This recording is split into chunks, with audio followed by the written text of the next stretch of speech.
Hey everybody, welcome to the latest edition of the Kolpack and Izzo podcast with Jeff Kolpack from the Forum of Fargo-Moorhead. I'm Dom Izzo, sports director at WDAY. As we have crossed the calendar into February, the frenzy of college basketball season should really be getting going, but the NFL season still has another week and a half to go, which I think for college basketball, they get squeezed out of this because normally people start paying attention to it now, but football season isn't over. By the time it's over, Jeff, we're almost to the conference tournament season starting. Like the NBA and the NHL going into midsummer, dang near. It feels like that. NFL doesn't want to ever end. As North Dakota State picked up a couple of big wins yesterday. The Bison women got healthy with a win over Omaha, a team they lost to. Omaha has only won 2 league games. And the Bison men, boy, they made it a lot harder than they needed to in beating Omaha last night, 71-64. I got the sense that in the post-game press conference, that was a very frustrated group. As frustrated as you can be about winning a game. No, not the sense. It was real. Yeah. When Dave Richmond comes in there and says the word disappointed. Yeah. With his and you know what? He has every right to be, because it was a rather, after the first 12 minutes, which they look really good. Yep. I'm talking about the Bison. Really nice start. Really felt, I thought, quick on offense. Run away with this game. Making good decisions. Yep. And it was like a 10-point lead, and you're thinking this game is just a matter of a few possessions of being over. And then, as Dave said in the post game, the team sort of went rogue in parts of the game. Yeah. But that's how you coach. And the good ones, just because you win, you can't do the smoke and mirrors thing either, because you're looking at bigger things down the line, and he pointed that out. We have bigger things than Omaha at home, which, by the way, Omaha's not good. No. Darren Hansen, God bless him, good guy, but I just can't imagine him coming back after, and especially the new athletic director at Omaha being part of that. Now, I don't know his contract status, but whatever. That program should be much better than what it is. That being said, Bison should have buried him, and they didn't bury him. They did win and got to 7-4 in league play, and how things unfolded last night. You mentioned this in the post-game press conference. Oral Roberts got dumped at home by Western Illinois. Now, the Golden Eagles have a game in hand on the Bison, so NDSU now is just one game out of second place here with 7 games to go. In the loss column right now, 1.5 overall, and they have Oral Roberts at home yet to play. So, and if they were to win that game, and assuming they take care of business, and that's certainly no foregone conclusion, that they would get the second seed by a tiebreaker, because they already have a win at ORU on their place. They're set up pretty good, actually. And now we saw with Andrew Morgan back, the full Bison lineup that Richmond intended to see back in November. Those are the guys that he intended to play. And Morgan, he wasn't supposed to play as many minutes as he did. He had no contact in practice. And then he played in a basketball game. He played 11 minutes last night, scored 6 points. Played all right for not having much preparation for a month and a half. He hasn't played in 2 months, basically. Yeah, almost 2 months. The young man adds, obviously, the height, the length that you love out there on the floor. When you've got him, Nelson still looks like he's not back yet. He didn't score a point last night. I thought Grant really struggled last night. And Cruiser, he got benched. And early in the second half, Richmond was mad at him and pulled him out of the game because of 2 sloppy turnovers early in the second half. Oh, and he wasn't the only one with sloppy turnovers early in the second half. There was no focus really coming out of the break. And there was, that was a team that won because of superior talent athletically. Yep. And that's how you won that. That's how they won that game. Omaha worked them. Yeah. And Omaha had no right to outwork them, considering they haven't won on the road. No. Their team is going nowhere. The players know that. But give them credit. They came in and gave it a good shot. So the Bison will host Denver on Saturday. The Pioneers went to overtime to beat UND. UND had a 19-point lead at home. Can things get any worse up there? That's tough. I mean, they're playing hard, but they have no players up there. They played hard against the Jacks on Monday in that scheduled game at the Betty, but lost that game. That's rough. But this is another opportunity, Jeff, for the Bison to beat a team that they have more talent than. They whipped Denver on the road out there in early January and get some momentum because they got to go back on the road next week to Western Illinois and St. Thomas. Those are 2 teams you figure you got to beat as well. Well, and obviously Western is pretty dangerous. Western has already beaten NDSU, and they just won in Tulsa. So figure that out. I can't. The team I can't wrap my mind around, and we'll get to the women in a second, is Kansas City. Kansas City is good in both the men and the women's game this season. That is surprising to me. They are in third place in both the league standings. Well, and I guess you're making a generalization of, okay, they got bad facilities and not much tradition, so therefore they should be bad. You are making a generalization. I'm saying talent-wise, from when I saw them last year, they weren't all that great. Well, that was last year. Yeah. But obviously a better team. They seem improved. There's no doubt. I'm impressed with them. Kansas City, I'm eager to see the men's team play in person. We have not done that. The Bison played both games down there last year, and the Bison already have gone there. I'm eager to see them play here in person. The Kansas City women came up here, and that was a game NDSU should not have lost. No. And the women blew that game. So on the top of the league standings, before we get to the women, South Dakota State is still unbeaten. Is there anybody here to challenge the Jackrabbits? Nope, that's it. I don't think so. You? Not in the regular season, but their downfall, as you well know, has been in Sioux Falls. That's where they have been tripped up, and that, I guess, leads to my next question. How does this all play out when we get to Sioux Falls for SDSU? Well, until Eric Henderson wins a conference title in the tournament and gets to the NCAA tournament, there's got to be paranoia. Yep. Oh, the pressure is going to be enormous again. And they'll be the number one seed, especially if they run the table in the conference. If they go unbeaten in conference play, that'll ratchet it up even more so when we get there. They're not that much better than everybody else where you have to wonder, okay, the odds at some point of losing are there. The 2 games against the Bison were 4-point games. That's 2 possessions. That's 1 possession going a different way, and that game may have turned out differently. Each of those games against NDSU. The game with Oral Roberts was tight in Brookings. SDSU still has to go and play the Golden Eagles yet. So it's not a foregone conclusion that they go undefeated, but like you mentioned. Maybe they should go all Miami and tank a game. Take the pressure off. Do the Al McGuire like to lose a game toward the end of the year. So they got his players' attention back. I wrote about this. I know you did as well after the game Saturdays. We chat about the Bison women, and I was of the mindset that I thought the gap would be closer this year between the South Dakota schools and North Dakota State. I think, Jeff, it may have been widened after what I saw. SDSU outmuscled the Bison. South Dakota is just a fabulous basketball team. They're going to play again on Saturday down in Brookings. South Dakota won by 20. Yep. So right away you look at South Dakota's roster and you're watching them warm up. And you're looking at Hannah Shervin and you just go, okay, this player, this athlete is just so much superior than anybody else NDSU has on the other end. Yep. And you just wonder, how much you wanted. I thought South Dakota really didn't care. They won by 20 without really.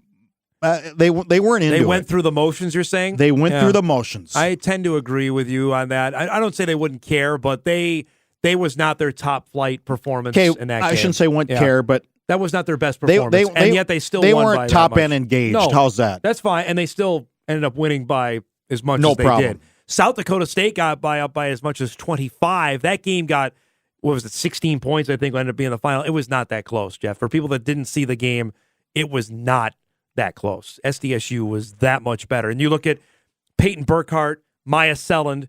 The Bison don't have players like that either. No, they don't have a player like Selland. They don't have a player like Shervin. The point guard, the freshman point guard who came in and played really well. They don't have a player like that right now, frankly, on the Bison roster. And that's something for Jory Collins. You're in year 3. So now these are the players you're recruiting, and we haven't seen yet. And I thought Collins, he said it to you in the postgame press conference. He said it to us on the TV broadcast, that our depth is killing us right now.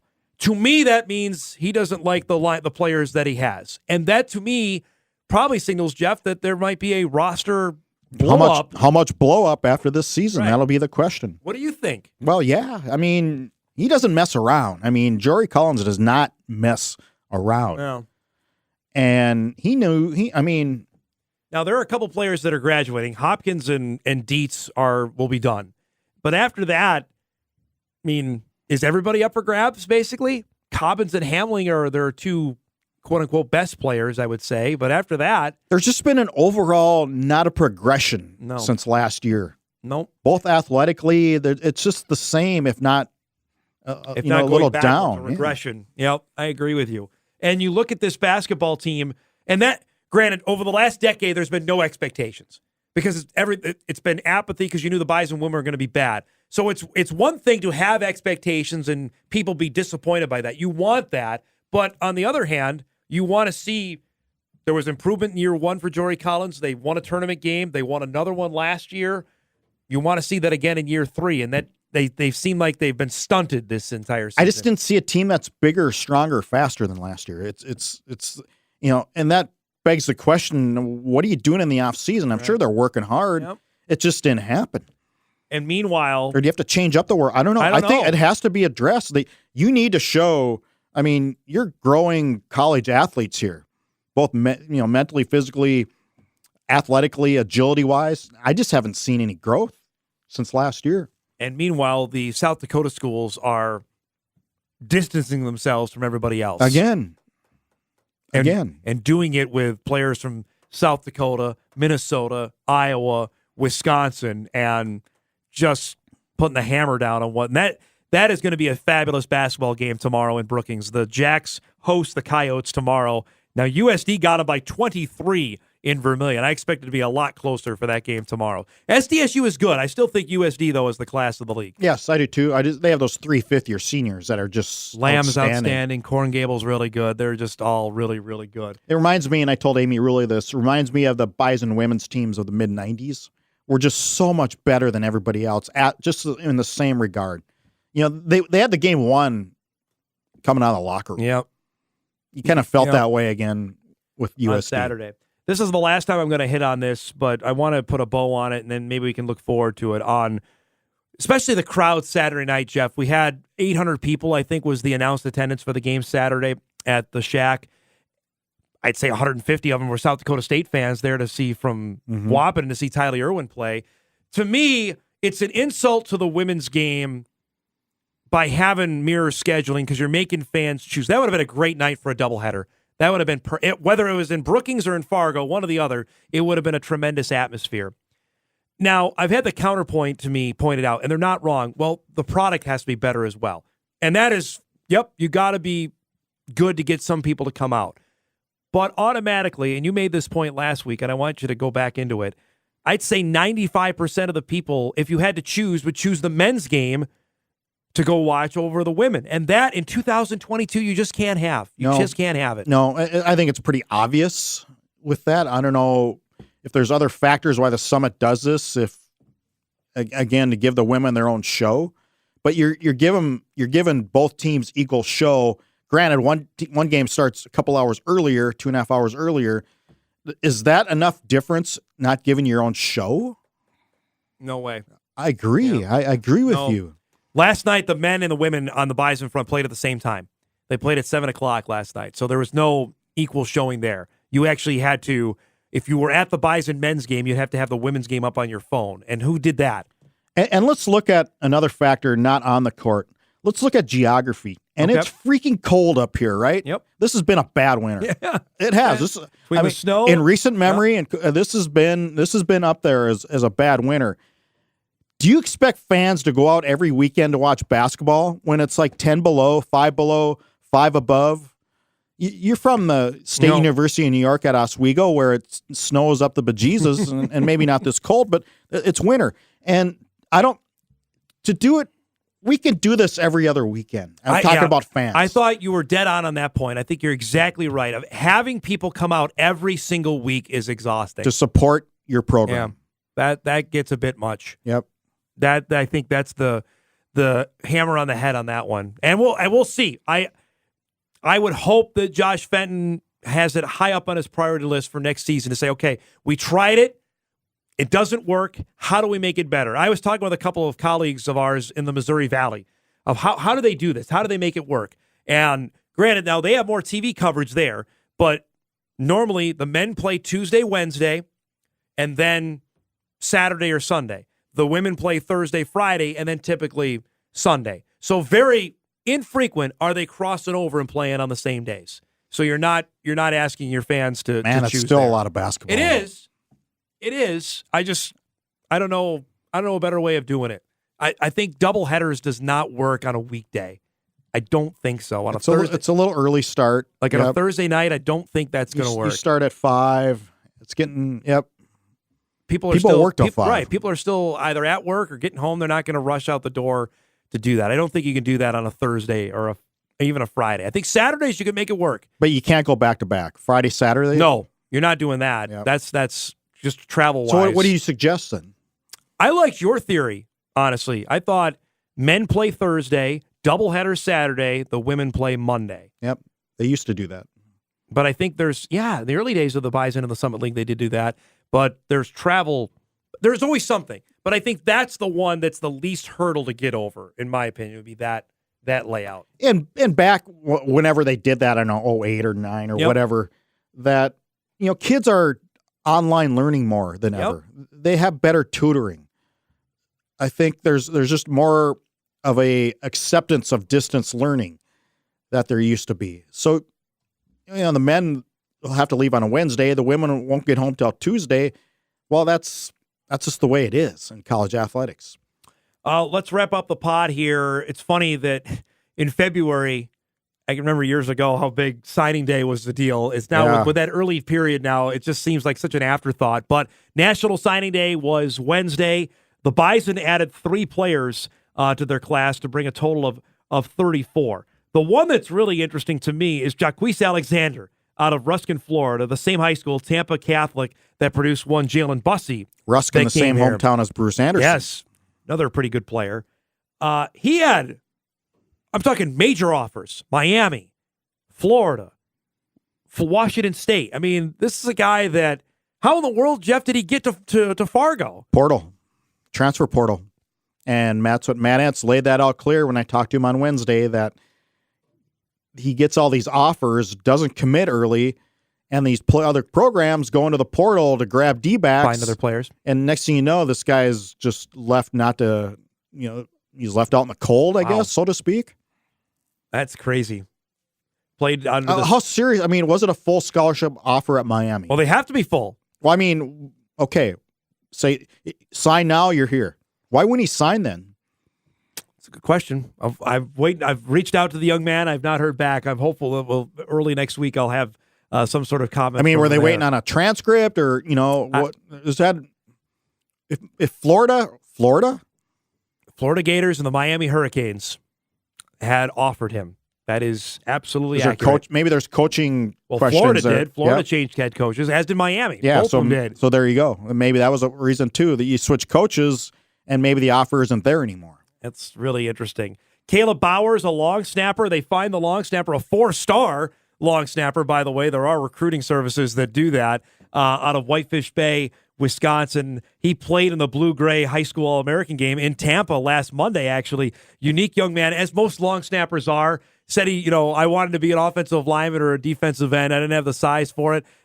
He's been a 4-year long snapper in high school, and he knows. He told me, NDSU told him, you can come in and compete right away and be playing as a true freshman when you get here next fall. Well, bingo. There it is. Right. And with Mike Florentine leaving, has he ended up anywhere? I have not seen yet. He probably the power play that he apparently pulled probably wasn't the best thing. Not a smart move there. I need a full ride. The other one is a Bison legacy player that you know this family well. Isaac Highland is the last one to come in as part of this class, and his grandpa is a Hall of Famer here, and his dad played QB for the Bison.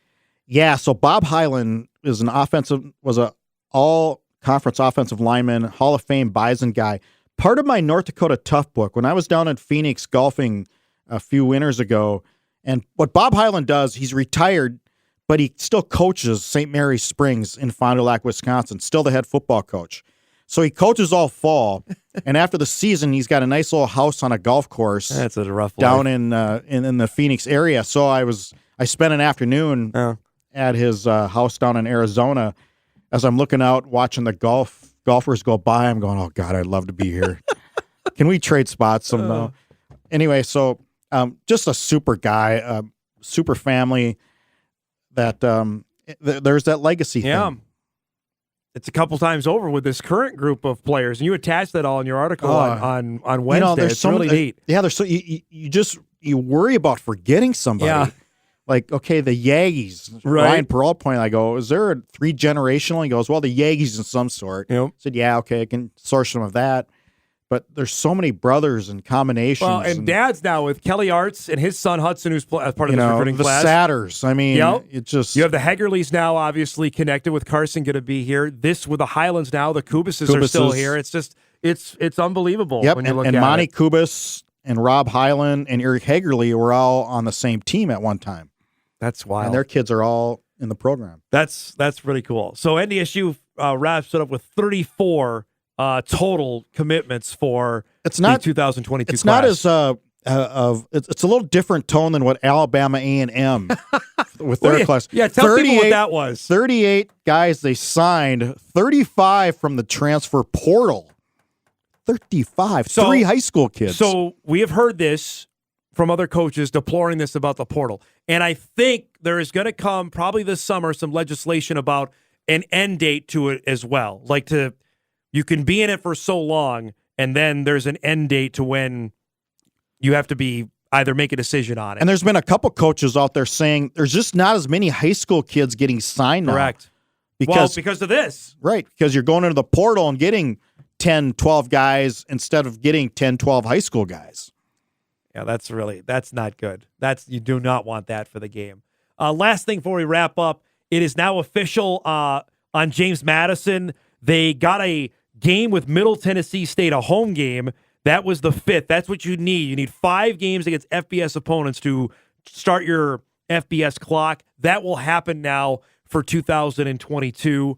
And they tweeted out yesterday they've got more season tickets sold ever before. I know Mike McFeely wrote about it at Inforum.com. There's going to be a lot of people up here watching exactly what happens, I think, with James Madison this fall. What is the Harrisonburg newspaper again? The Daily News Record. The Daily News Record is hiring Mike McFeely as their next columnist. They're going into the portal. Poor Mike. I know it. On the crusade. I'm really intrigued, though, to see what happens with them.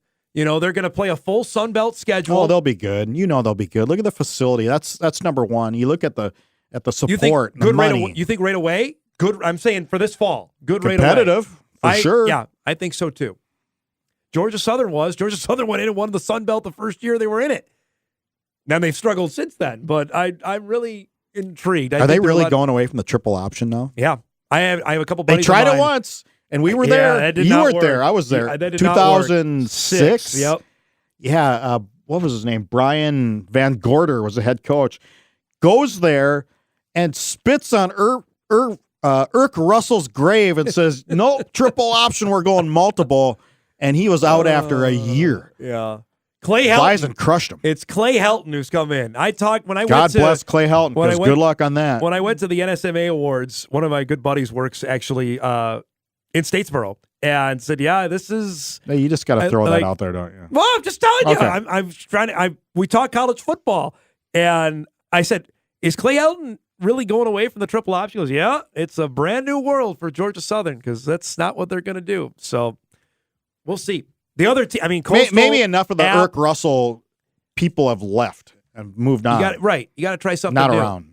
You know what I mean? Like we're embracing now. This is FBS football. It's a new 2022, era of football, right?